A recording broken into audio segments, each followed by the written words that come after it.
back down and shut your trap. It's time for Keeping It Sports with M3. Are you ready? Are you ready? Well, I'll need some beer. Are you ready? You have to ask me nicely. Come on now, don't be bashful. Are you ready?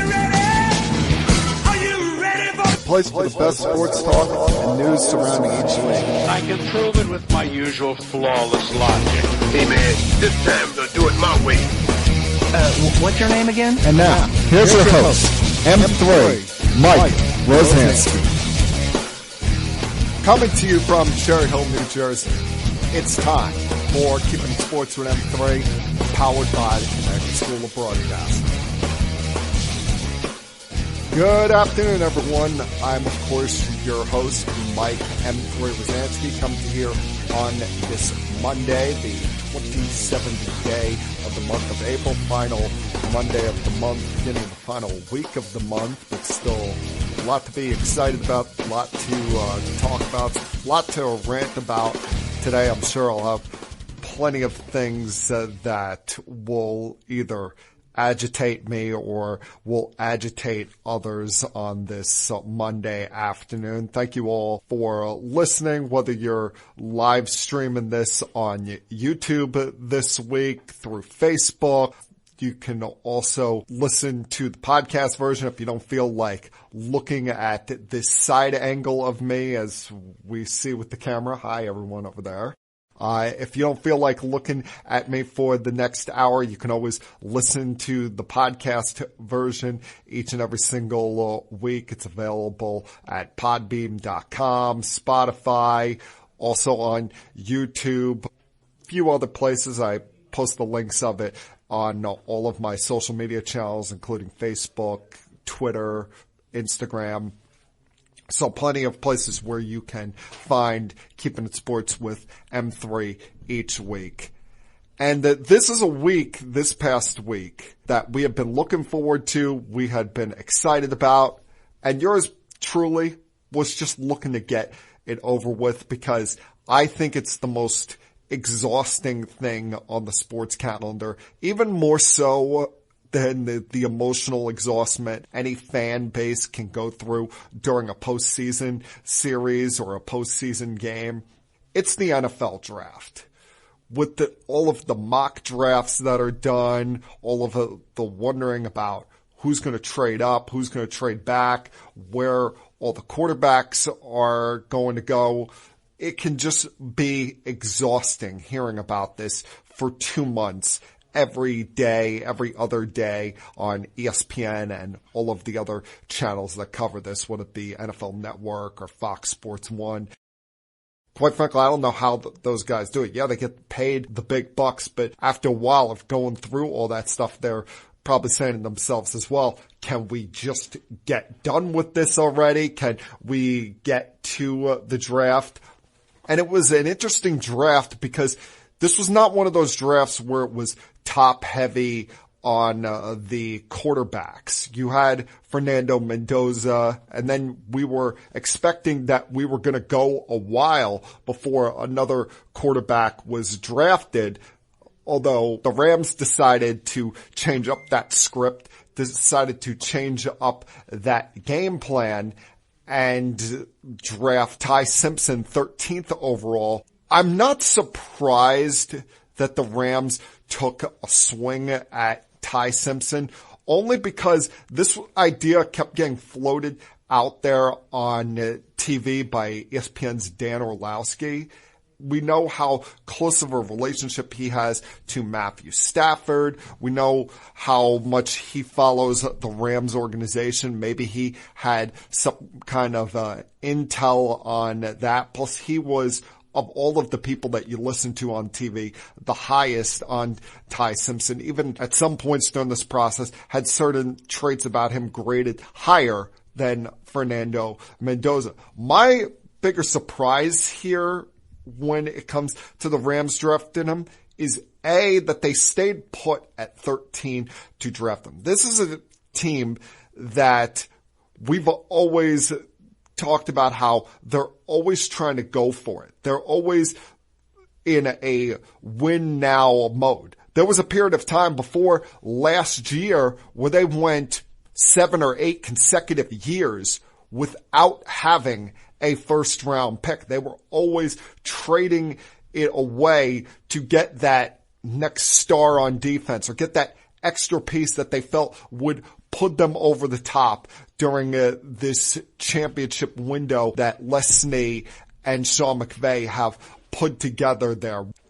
This team is always looking to go for it, and they draft a player at 13 overall who has only 15 starts under his belt in college and is not going to play this year. Unless Matthew Stafford all of a sudden starts to regress and has the back problems or spine issues that were affecting him during training camp last year, or they have some kind of intel that Stafford's planning on retiring after this year, I'm not quite sure why they felt the need to make this move now and make this move without even putting the idea out there of trading back. Because even with the lack of quarterbacks, you had teams that were willing to wheel and deal on Thursday night. The Houston Texans gave up 3 draft picks to move up 2 spots. You saw a trade between the Cowboys and the Eagles that we'll get to. The Miami Dolphins were looking to be active on that night. Hell, the Bills traded completely out of the first round. The Chiefs were willing to give up 3 picks to move from 9 to 6.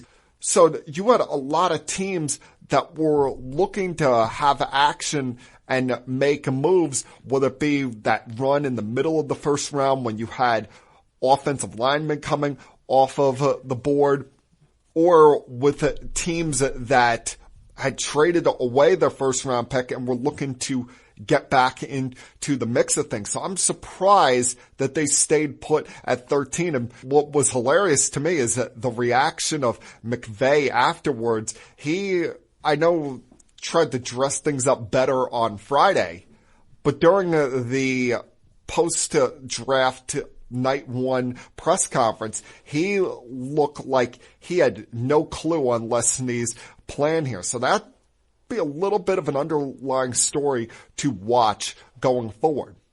But like I said, you had teams that were willing to move up, willing to create action, starting with the Chiefs moving from 9 to 6 to get Mansour Delane, a clear need of them after they've let 3 cornerbacks go in the last 3 years, including this offseason, trading Trent McDuffie to the Rams. Then probably the most surprising trade to me was the Cowboys-Eagles trade. The fact that the Cowboys would allow the Eagles to trade up 3 spots and only get 2 fourth-round selections in return, wouldn't get any potential future assets to help them out and possibly hinder the Eagles. You're letting a division rival move up 3 spots, and we've seen how Howie Roseman can be. Usually when he's got a trade in mind, you know he's up to something, and he pulled the underhanded, sneaky move of the night by trading up 3 spots to draft Mekhi Lemon to add to that wide receiver room, further putting light to the rumors of A.J. Brown likely to be traded over the next couple of months. It led to what some people thought was one of the more controversial moments of the draft, where Lemon is on the phone with the Steelers, who intended to draft him at 21 overall. And all of a sudden he's got to hang up because, hey, Eagles are on the other line. Yeah, we're going to draft you. We want to bring you to South Philly. I'm sure those kind of things happen more often than people realize, than people want to let on to them taking place. But it's just crazy how this kind of thing happened, especially between the 2 Pennsylvania teams in the matter that it did. It wasn't the only action that the Eagles had on night one. They also acquired the former Pro Bowl linebacker Jonathan Grenard and gave him $100 million in a 4-year contract. But that's probably not, to me, the biggest issue that I would have on any team spending on draft night. Because maybe you can call me old school. Maybe you can say I just have my head in the sand. For the life of me, I just don't get the Cardinals selecting Jeremiah Love at 3rd overall. And this is nothing against the player. He's going to be a stud in this league. We've seen how easy it is for running backs to translate to the NFL. But why would you draft a running back that high? Because contractually, it doesn't make sense. Yeah, it makes your roster better. It adds to a running back room highlighted by James Conner and Tyler Algier and makes them even better. But when you take into consideration that the rookie contract that this kid is now going to sign is going to be somewhere between 4 years and $52 to $55 million. In all likelihood, if that contract is guaranteed 100%, it's going to make him already one of the top 5 to 7 paid running backs in the sport. And that, depending on what happens with the franchise tag that the Jets have placed on Breece Hall, you're going to be giving him more guaranteed money than what Saquon Barkley got from the Eagles, or Christian McCaffrey from the 49ers, or Henry from the Ravens. He's going to get paid higher than running backs like Alvin Kamara and Travis Etienne and Josh Jacobs. I mean, it sets you in a spot where the rest of the league's going to be looking at you saying, oh, great. We were trying to lessen the contractual value of a running back, no matter how great they are, and you put us through hell. Because when most of these guys are either up for their contracts or looking for new money, they're going to look at that and say, this kid's done nothing in the league. I'm not getting paid less than what he's getting. Breece Hall re-signing with the Jets now is going to become that much more difficult. And speaking of the Jets, let's get to both the Jets and the Giants, because they are going to be forever connected when it comes to this draft. When you take into consideration the Jets have pretty much been on the clock since the end of the regular season. We all know Mendoza was going to go 1st overall. But it was a matter of what the Jets were going to do at number 2 overall. Whether it be trade back, whether it be draft David Bailey, draft Arvell Reese. In the last 2 weeks, maybe even longer, felt like one big giant smokescreen. Felt like every 2 days the rumor mill was changing, whether the Jets were going to take Bailey or whether they were going to take Reese. I think a lot of it was they were trying to get someone tempted to trade up to 2 in order to get Arvell Reese, because he is the one that many think, because of his versatility or potential versatility. I think that's a confusing thing here for many people. We have to put a little note on potential versatility, because while he played a lot of linebacker at Ohio State, people believe he is someone that could translate to being a pass rusher, a pure pass rusher, an edge rusher at the NFL level. But the Jets elected to go with David Bailey rather than the potential of Arvell Reese. And I'm very much so on their side, not because I'm a Jet fan. You look at the Jets' defense. You had only one true pass rusher on this team now, with letting Jermaine Johnson go, and that was Will McDonald. You added a lot of guys that are more of run stoppers or play and coverage defenders in free agency, and you needed to make up for that. You needed to add someone that can get to the quarterback. That's what David Bailey has done both at Stanford and Texas Tech. Oh, he led college football in sacks last year, led him in tackles for loss, and his QB pressure rate was tops in the nation at over 20%.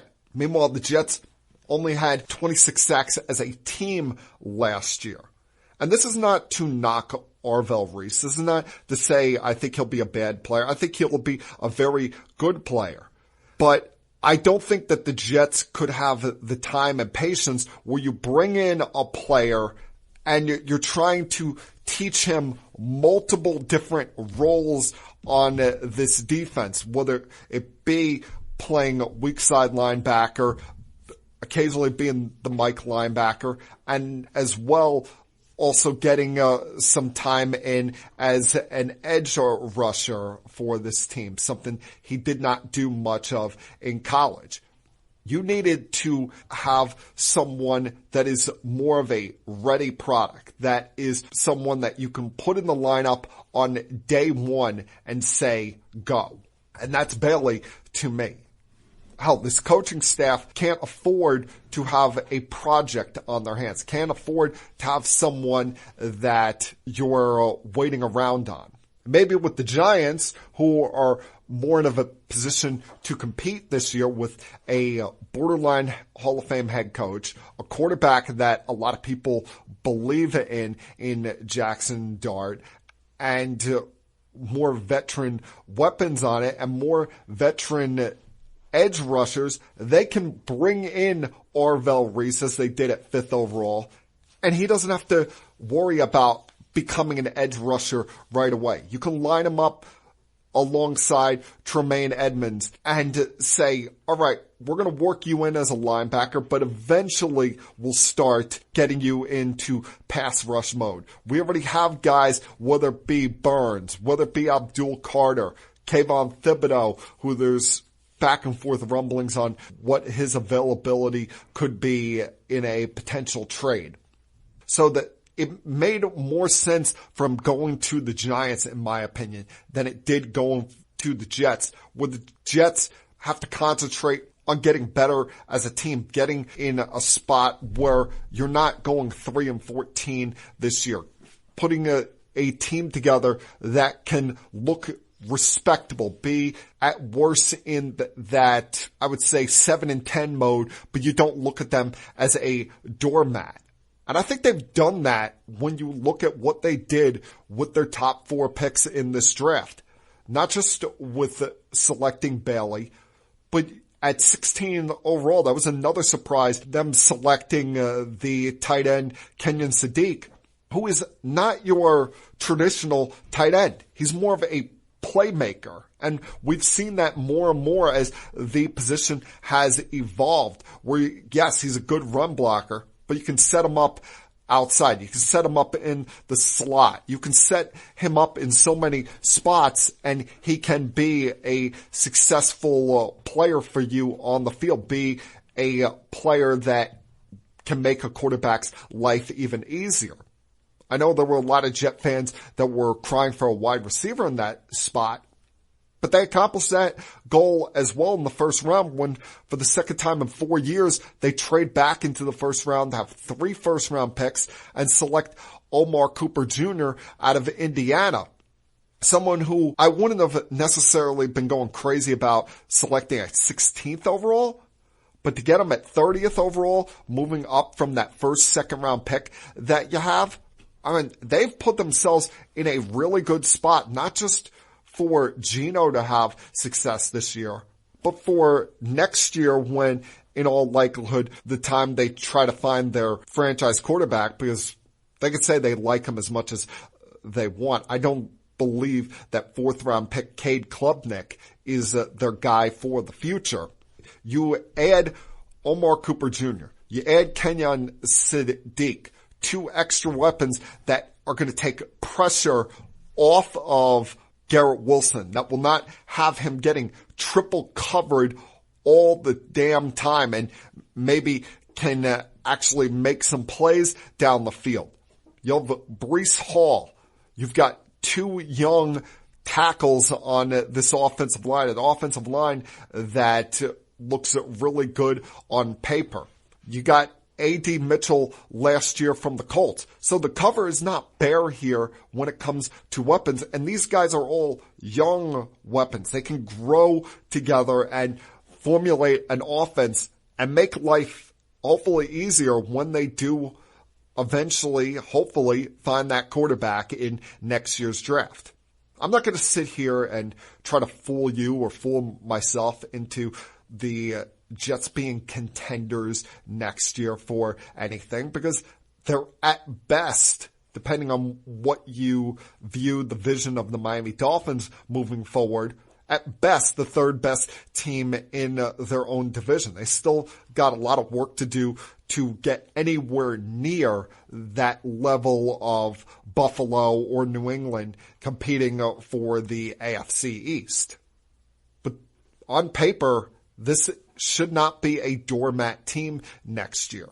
You have an offensive coordinator in Frank Reich, who I don't like him as a head coach, but as your offensive coordinator, I think he can get things done with this group. It's just a matter of whether we have the right man in charge when it comes to head coach Aaron Glenn. And that remains to be seen. This is a big year for him. He's got to have this team looking respectable. He's got to win definitely more games than he did last year. As I said, 7-10 has to be the floor for this team, and they can't look like dog shit in their way of getting there. Otherwise, he's gone. On paper, you've got to say Darren Muji is doing a really good job. Has changed up the style of the way the Jets scout things, has changed up the feel and the vibe. Like, you have confidence in him leading the direction of this team moving forward. Now, go find that quarterback. They can't Zach Wilson this thing and it completely go to craps and you're left sitting there saying, damn, we had all of this good young talent, but we wasted it because we could not get the most important position figured out, could not settle on who we want to be our long-term franchise quarterback. All right, going to take the first break of the podcast, but a lot of things I want to get to as we move along here. Give you some thoughts on the NBA playoffs, both in the East and the West, especially with what's going on with the Knicks. Give you some thoughts there coming up. Our first managerial change of the baseball season took place over the last couple of days. The mess that the New York Mets continue to be. Maybe I'll sprinkle in some more thoughts about the draft coming up here as well. So a lot to get to over the next about 45 minutes or so here. Glad you guys could join me this week. Those of you who chose to either watch or listen, it's always appreciated.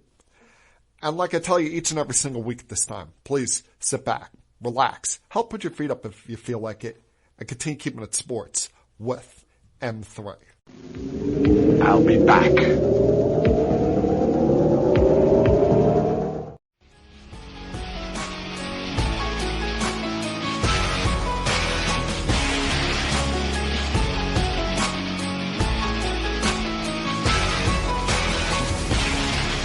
There's a saying in life that has become more and more prevalent these days. F around and find out. And this is a warning that I gave at this time last week when talking about the NBA playoffs, more specifically the Knicks-Hawks series. On paper, the Knicks are the better team. On paper, the Knicks are a team that should not be fearing the Atlanta Hawks and should be looking at this as a matter-of-fact series, saying, let's get through this, let's not waste any time, and be prepared to likely face the Boston Celtics in the next round. I said you don't want to give the Hawks any momentum. You don't want to give this largely young team led by the veteran C.J. McCollum, who is quickly become a new Knicks villain, you don't want to give them any hope. You want to give them anything where they say, hey, yeah, we've got a shot. We believe that we could get things done in this series. And what do you know? We sit here on this Monday afternoon with the Knicks prepared to play a Game 5 at Madison Square Garden tomorrow night. Not a closeout game, no. A Game 5 where they're tied up at 2 games apiece and had to get a coming-of-age performance from Karl Anthony Towns in Game 4 just to get to this point. A game where you had every Knicks fan in the tri-state area fly out to the ATL to overtake that building and make it seem like MSG Southwest in order to get you back to this position rather than a daunting 3-1 deficit heading into Game 5. Because the Knicks, they could have had this one wrapped up. They could have had this one in the bag. But offensively, they disappeared in the fourth quarter of Game 2, even had shots to win it at the end, but Bridges missed the shot at the buzzer. And you allow McCollum and Kuminga and company to just go berserk in that fourth quarter. And then you come out just totally asleep in Game 3. You would have thought with the way that Game 2 ended, getting outscored 28-15 in the fourth quarter, they would come out with a sense of urgency. They would come out with a sense of purpose on Thursday night. But no, they treated that like it was Game 54 of the regular season in late February, early March, coming out with no motivation, no desire, down double digits at halftime. Their offense looking like a mess. Other than Brunson, OG, and Towns, outside of those three, no one was doing anything. Mikal Bridges was a total waste of time and was largely benched in the second half. He was so ineffective. And you had McBride out there trying to summon something from this bench. You saw the typical grit and toughness from Josh Hart, and they were able to will themselves back into this game. Even had a lead late in the final couple of minutes when you had shots to either lock up the game or hit a game winner at the buzzer. They don't even get a final shot off. They don't even get a final possession even after you have that high of highs with Jalen Brunson's three-pointer with about a minute to go. The Hawks give them one last chance, and instead you have a possession where you're like, what was the attempt here? Were you trying to get something going in the paint? Were you trying to set someone up, whether it be Brunson or from outside? Like your brain is scrambling watching that final Knicks possession where you're just at a loss. Like, what was the game plan here? And to not even get one final shot off on that last possession seemingly was mind-boggling. But they did what they needed to do on Saturday night. You could not have them coming back for Game 5, down 3-1. It would have felt like a funeral at Madison Square Garden. It would have felt like the fans sitting on their hands the entire night, hoping and praying for something good to happen, hoping and praying that this wasn't an elimination game. But OG and Brunson came out strong from the beginning. Cat was seemingly all over the place the entire game, and the Knicks were able to really grab control of the game by halftime, and you never felt like the Hawks were really in the game in the second half. They were able to calm down CJ McCollum. He was scoreless from behind the arc, and the young Hawks, who seemingly had kind of played follow the leader behind McCollum throughout this series, had no true answers to what the Knicks were throwing at them on Saturday. And you saw on Saturday another sign that Mike Brown might be losing trust in Mikal Bridges, and well deserved. And He goes from playing 30-plus minutes in games 1 and 2 to only 21 minutes in game 3, and then 19 minutes in game 4. And I can tell you right now, based on the vibe that I get from Knicks fans on social media and what I hear from that crowd on any given Knicks home game, they're ready to just boo the man out of the building if he does not have a big game tomorrow night. Hell, he doesn't make his first shot, he might hear the chorus of boos. That's how quick Knicks fans are to turn on someone. And can say all you want, whether you're Brunson or Hart on their podcast, as they try to defend and deflect the attention that's brought on their boy. But he was traded for 5 first-round draft picks. When you give up the amount that you gave up to get him and then give him the contract extension that he got, his criticism is more than fair. His criticism is more than justified.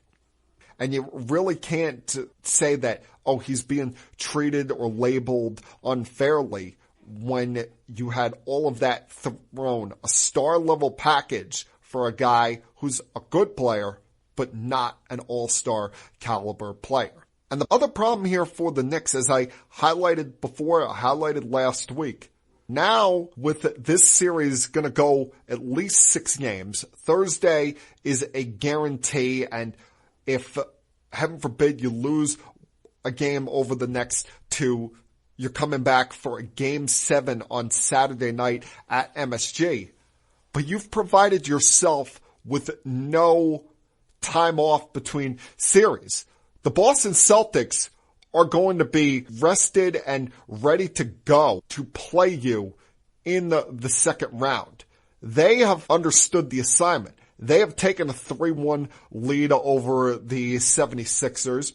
Yeah, the Sixers had one night where Edgecombe and Maxey went berserk and took things over up there in Boston. But the Celtics came down to Philadelphia and said, this ain't going to be any form of competitive series. We are going back to Boston to close this series out.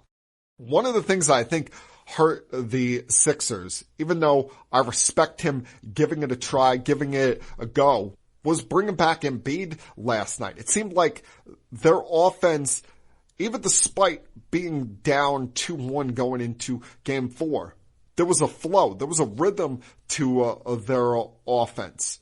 But they were too attentive on getting Embiid involved last night. Yeah, he came out looking pretty good, even for a guy that had an appendectomy a couple of weeks ago and hadn't played a basketball game in over 2 weeks. Scored 26 points in just over 30 minutes and made 3 of his 5 shots in the first quarter. But the rest of the team missed 10 of their 13 shots.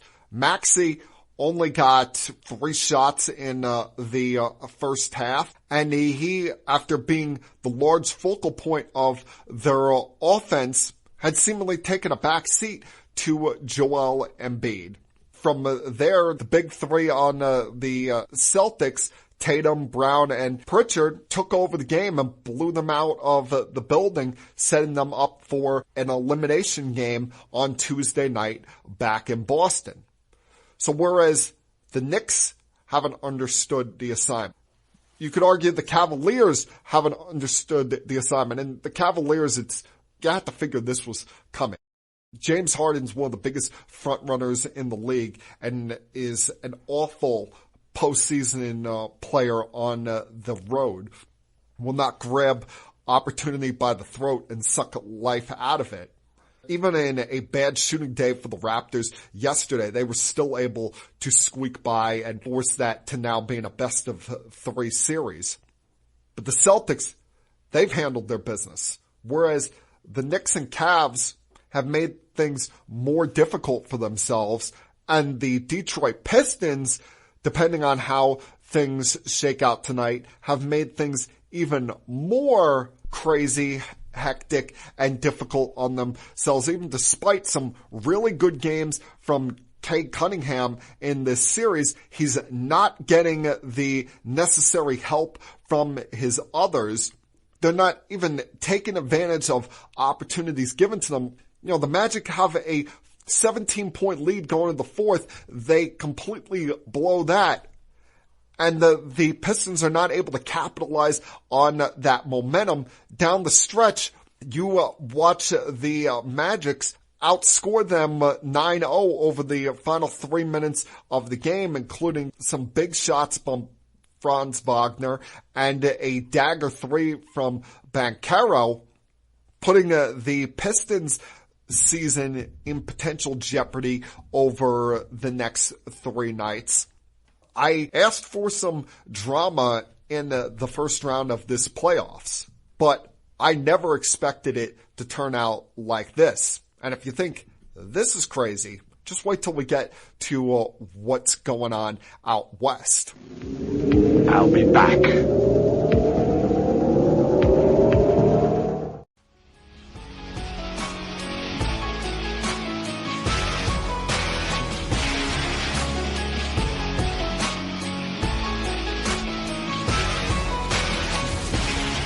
Now you could clearly see the difference in these 2 1 seeds in the NBA playoffs. Whereas the Pistons don't have that secondary scoring option behind their star, Cade Cunningham.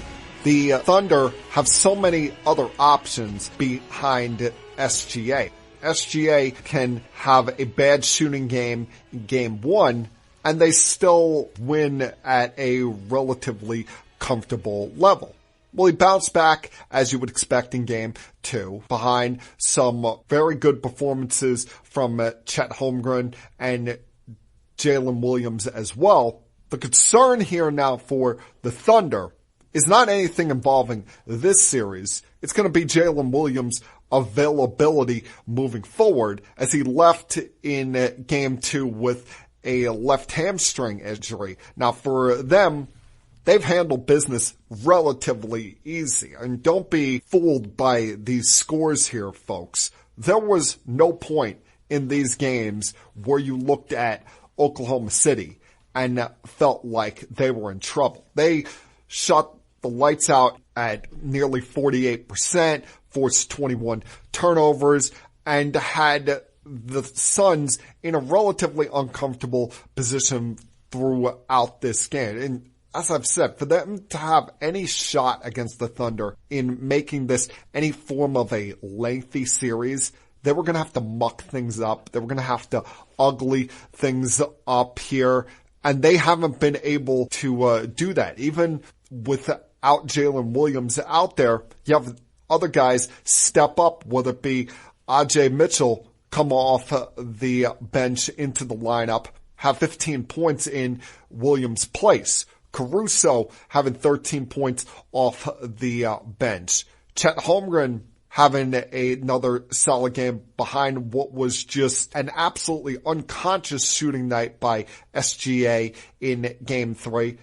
And now, in all likelihood, they'll close things out in Phoenix tonight and await what comes out of the series between the Lakers and the Rockets. A series that the Lakers could have ended last night as they went into game 4 on Sunday night with a 3-0 lead in the series, but the Rockets stepped up, showed a little bit of pride, showed a little bit of smarts, and forced this series back to LA for a game 5 coming up on Wednesday night. We really should be sitting here talking about a 2-2 series. Even without Kevin Durant playing in 3 of the 4 games of this series due to the bone bruise in his knee and now a sprained ankle that they're saying would keep him out potentially for 2 to 3 weeks if this was the regular season. And while I want to sit here and give credit for the virtuoso performances by LeBron James, or the fact that even without Luka Doncic and Austin Reeves, you've had KG veterans like Marcus Smart and Luke Kennard step up and have really good showings in both game 2 and 3 and be part of what was a great comeback for them in game 3 to force overtime and ultimately win it. Let's face it, that game 3 loss was largely because of the stupidity and immaturity of the Houston Rockets. And a lot of this blame you can put on the front office. Yes, the players have to go out there and play. But this is, without Kevin Durant, a largely young team in Sengun and Ahmed Thompson and company that you're putting a lot of expectations on with this group. Reed Shepherd, Jabari Smith.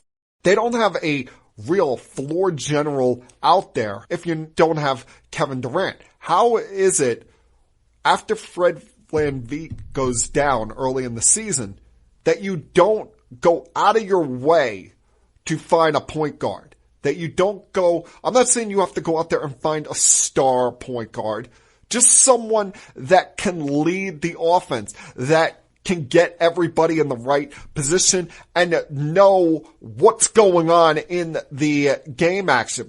You look at what happened on Friday night. They're up by 6 points with a minute to go in game 3, and they blow this game entirely. I mean, you want to give them credit for coming back from trailing by 15 in the first half, trailed by 11 at halftime. Fine. But that last minute, they had control of this game, up by 6 with less than 30 seconds to go.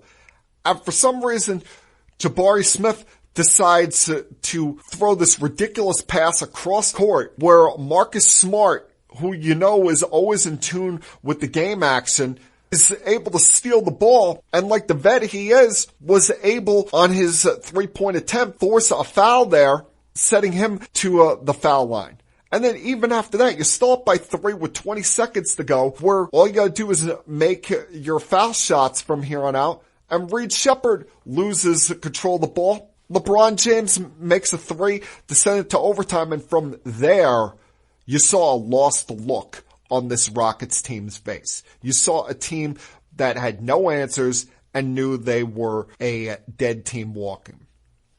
And now the Lakers, yes, they're without Luka, they're without Austin Reeves, but the Rockets just look lost. No Kevin Durant, no real true leader on the floor to lead these young guys. They have no shot in coming back in this series. The only way they could potentially come back is if some injury happens to LeBron James. Hope that doesn't happen. Or Kevin Durant surprisingly comes back and plays on Wednesday night in Game 5. Otherwise, you're just figuring out where this series is going to end. Either Wednesday in Game 5 or Friday in Game 6 back in Houston. And then the Lakers will take their best crack at it against the Thunder in the next round, when hopefully they get at least one of either Luka Doncic or Austin Reeves back. Now, the other two series in the Western Conference have been a little bit more interesting than I thought they would be.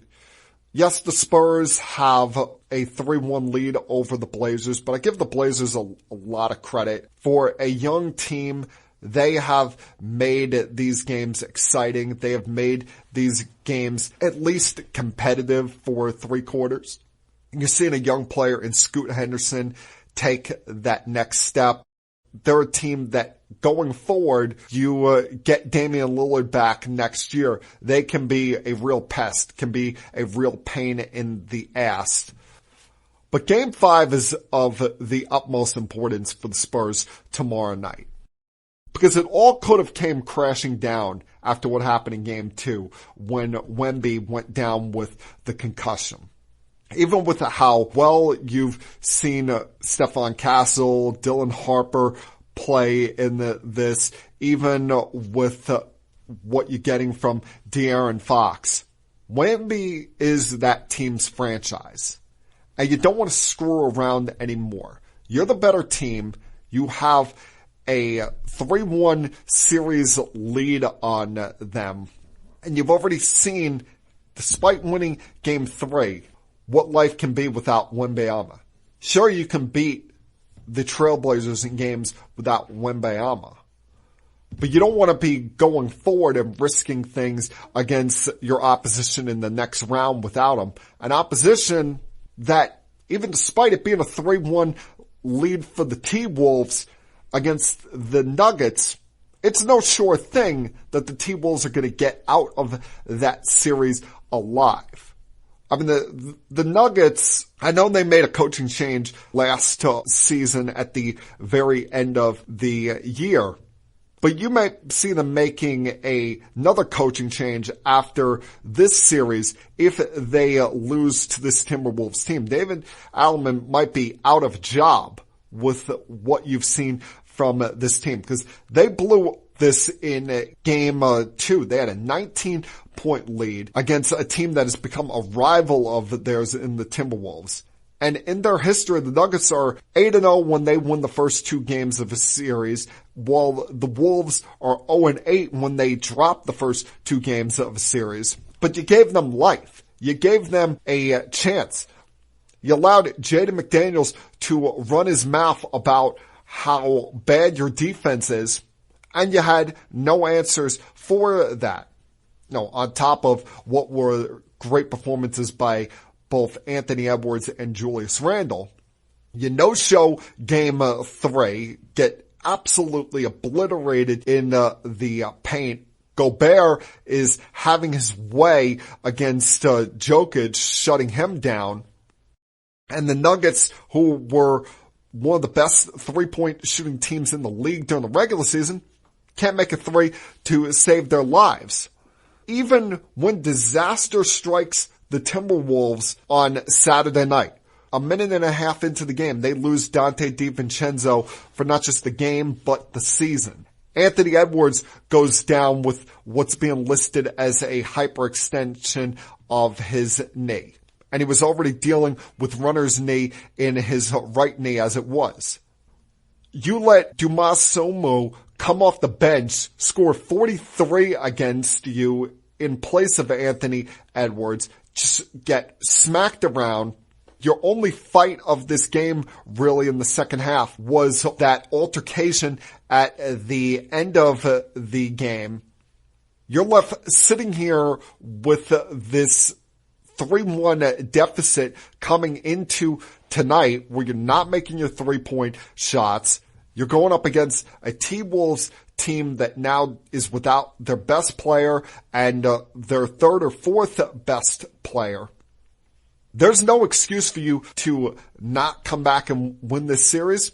But as I said, F around and find out.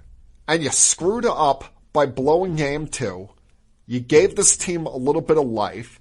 And now you got to do extra work just to get to facing Wemby and the Spurs in the second round. So that's why it's important for the Spurs to get things done tomorrow in game 5 and hope that the T-Wolves and Nuggets have to play 7 games and it be a nail-biting war to the end, even despite the T-Wolves not having Ant or DiVincenzo for the rest of this. Like I said last week, like I said before, I'm glad we're getting a little bit of drama in this first round, because I really did worry that we were going to get nothing but sweeps or gentlemen's sweeps in the first round of the playoffs. And unless you're a fan of one of those teams, who really likes seeing that? I'll be back.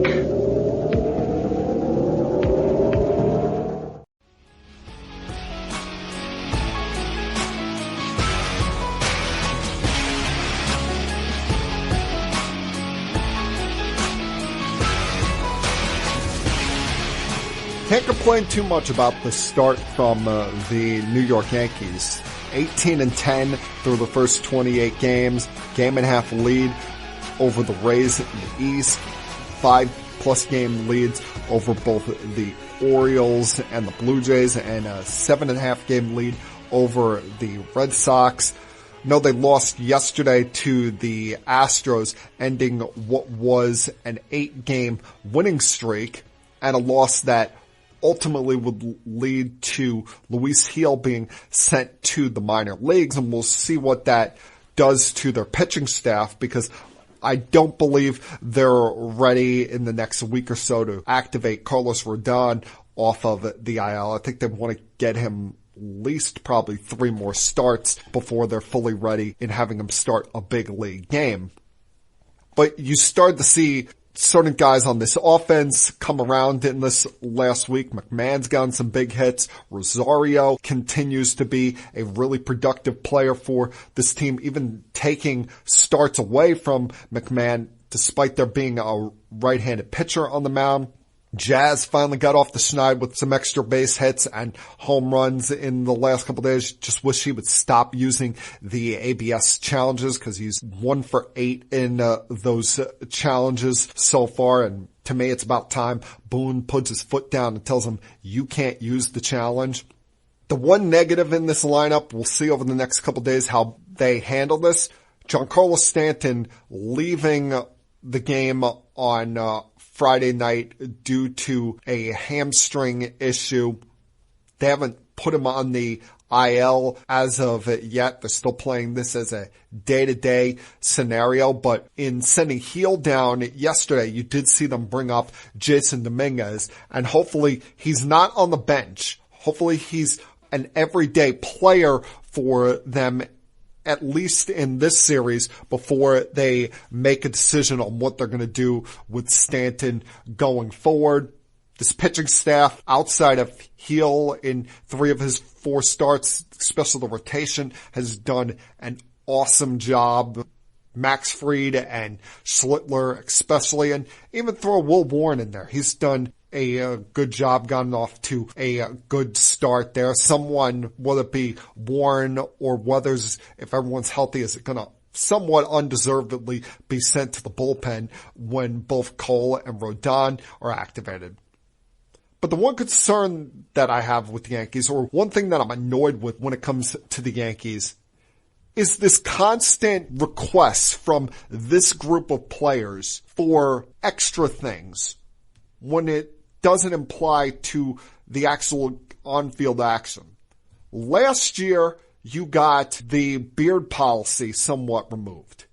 Now you're asking for alternate road jerseys. And listen, this will be made a bigger issue by me and many other people out there if they were asking for some kind of alterations to the home jerseys. I mean, you don't F with the pinstripes. That is an unconscionable sin when it comes to Yankee tradition.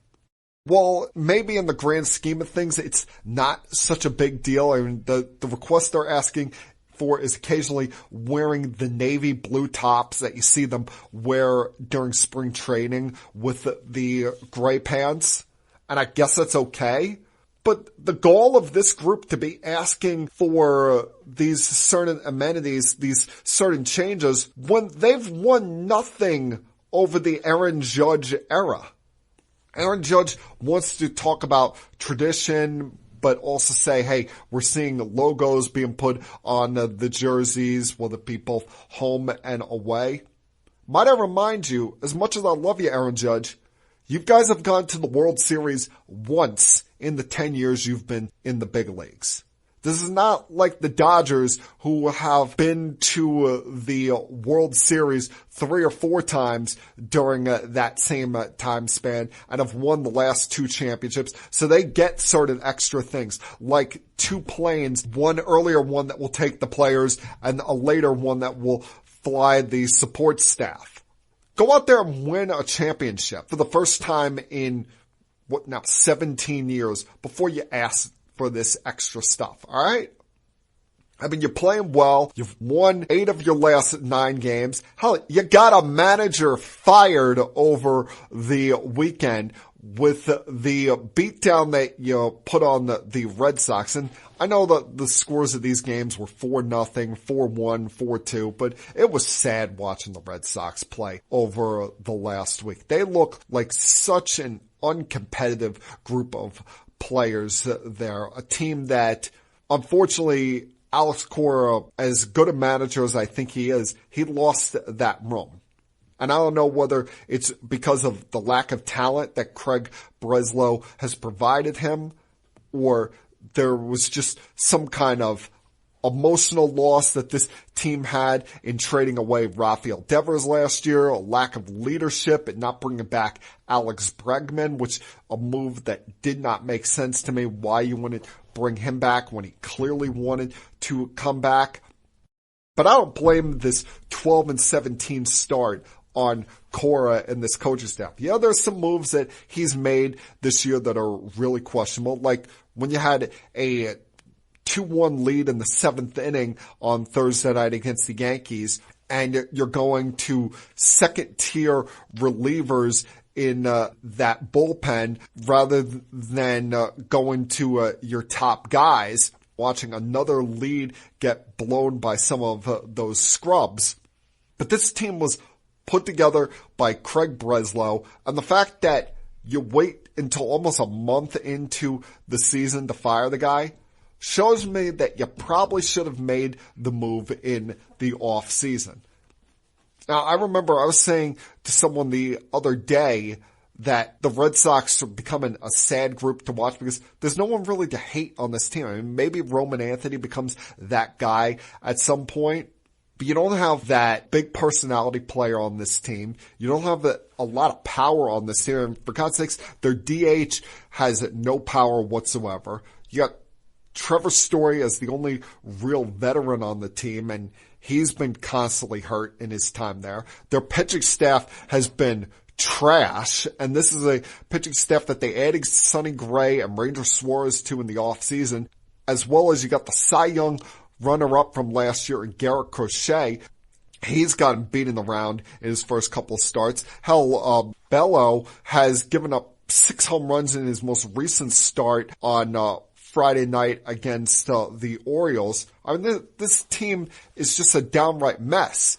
While I don't think Cora did anything to truly impress anybody this year, he definitely did not deserve to get axed here. This is more so Craig Breslow's problem. He decided to flex here and place all the blame on Cora, even though this was not the manager that he hired. And now he's going to go forward with their minor league manager, Chad Tracy, and see if they can clean things up and turn things into somewhat of a respectable bunch going forward, because there is talent there. Hell, there's talent with the Mets, but the Mets look like an even bigger mess than they do. And how do you get swept over the weekend by the Colorado Rockies at home and have a doubleheader on Sunday where you score just 1 run and have 10 total hits? We are 28 games into the season, and the Mets have already been shut out 5 times. They've been swept 4 times, and this is not just a this year thing. Going back to mid-June of last year, remember when they had the best record in baseball up until the injury by Senga? They're 47-74 since the middle of last June in their last 121 games. They're currently 10 games under 500. The only saving grace for them is that the Phillies are also 10 games under 500. But just when you start to think there's some potential positive momentum for the Mets, they finally end that hideous 12-game losing streak. You get Juan Soto back. And on the same night you get Soto back, Lindor goes on the IL for likely 3 weeks with a calf issue in his own right. Now, he wasn't performing well as it was, but that wasn't the only problem with this team. The problems with this team you look at are Kodai Senga has been an outright mess. He's got an ERA of 9 so far on the season and has allowed 5 home runs in 20 innings. This bullpen is looking like trash. Devin Williams can barely get through an inning successfully. Now you're looking at a closer by committee situation when it comes to things out there at City Wheel, because Luke Weaver hasn't been exactly completely locked out as it is, and you're wasting some really, really good starting pitching performances. Your big 3 in your rotation, Peralta, McClain, Holmes, all of those guys have pitched well to start the season. But again, nothing out of spots 4 and 5. And this lineup, really, who has stepped up and been impressive so far? Marcus Semien looks like a corpse. Brett Beatty, I don't even think he knows what his role is. Vientos, you should just get him off the team. He's been that awful. You had a couple of big hits by Luis Roberts Jr. early on, but he's done nothing. The same with Francisco Alvarez. He's had a couple of big spots. Now you're dealing with injuries with Polanco, with Lindor. Soto's probably looking around at this team, a team that he said 15 months ago he liked the future of, and saying, what the hell is all of this? This is not what I signed up for. I signed up for thinking that I was going to have Alonso here for the long haul, that I was going to have McNeil here for the long haul. Now, Alonso hasn't gotten off to a good start with the Orioles, but he'd be better than some of the things you're seeing with this Mets lineup, a team that's already cast away Tommy Pham after 13 at-bats. Benj has been okay, was quiet there for a couple of weeks, but started to play better the last couple of games. But this Mets roster looks like an outright mess. That's why I laugh when I hear all of these people on radio or podcasts or social media that say, fire the manager, fire Carlos Mendoza, and bring in Alex Cora, or bring back Terry Collins, who's already in the organization, or bring in Carlos Beltran. This is not a manager's problem. This is the general manager. And the owner, by and large part, other than the Soto signing and probably the Bichette signing, who hasn't gotten off to a good start either, he's stayed out of the way. It would help if he wasn't posting some annoying tweets after some of these losses, but he hasn't been butting in when it comes to roster moves for this team. All of these moves outside of Soto and Bichette the last year and a half, 2 years, have been on David Stearns. He made the choice with letting go Alonso, with trading away Nimmo and McNeil, even though McNeil probably overstayed his welcome here. He made the decision not to bring back Edwin Diaz and go instead with the combination of Luke Weaver and Devin Williams. He made the choice to give big money to Frankie Montas, or give big money to Sean Manaea, or to not move on after last season from Kodai Senga. So you want to place the blame on anybody? It's David Stearns. Him firing Carlos Mendoza would just be a cover-up for what is a big mess that he has made, and a mess that if this season keeps going at the pace it's at, because the Mets are currently on a pace for a 110-loss season, and I don't think they're that bad, but if it keeps going that direction, all of the blame is not going to be placed on Carlos Mendoza. It's not going to be thrown at Steve Cohen. Even though the players got to go out there and perform, this money was spent on this roster poorly by David Stearns. You said you wanted to upgrade the defense. That hasn't worked out. The bullpen has been horrible. Your spots in the rotation at 4 and 5 have been utter trash. And this lineup has not put up any productivity, even despite your time without Soto and now the time you're going to be without Francisco Lindor. And the Mets, they better get all of the promotion days that they can ready. Because at this pace, you're looking at Citi Field being a ghost town by June. And that is not something you want to see if you're a Mets fan or anyone part of that organization. And that, my friends, was Keeping It Sports with M3 for Monday, April 27th, 2026. Everyone, please have a great night. Have a fun, safe, happy, healthy week. Remember, folks, you get one life, so you might as well try to live it up to the fullest. And I'll talk to you guys again, same time, next week. Until then, peace. We have to go. Good night, everybody. I have had enough of you! Thank you for all the fun. Thank you. Hey, shut up, will ya? I don't want to see you, I don't want to hear you, I don't want to smell you. Now leave. I'll be back.